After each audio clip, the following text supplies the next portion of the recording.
नमस्कार शेतकरी मित्रांनो, आज आपण आलेलो आहेत गणेश कान्हेरे यांच्या शेतामध्ये. प्रगतिशील शेतकरी आहे. त्यांच्याकडं सीताफळ पण आहे, मोसंबी पण आहे आणि कपासी पण आहे.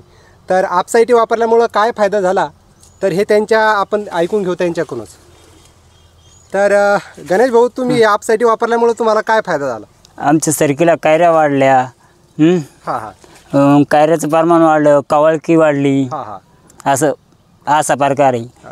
अजून तुम्ही जमिनीतून सोडलेला का फवारणीमधून घेतला? फवारणीमधून बी घेतलं. तर फवारणीमधून तुम्हाला काय फरक जाणवला? कवळकी वाढली का? कवळकी वाढली, हां. पात्याचं प्रमाण वाढलं. आणि जमिनीतून सोडल्यामुळं भुसभुस झाली जमीन. हां हां ओलावा हटवतो, ओलावा जमिनीमधले जे अतिरिक्त पाणी, समजा पाण्याचा निचरा पण होतो. प्रकारे झाला. हा. हां हां तर हे प्रोडक्ट तुम्ही शेतकऱ्यांना काय वापरावं असं सांगणार आहे का? वापरावं असं सांगणार आहे. असं का? बरं बरं, ठीक आहे. थँक्यू, धन्यवाद.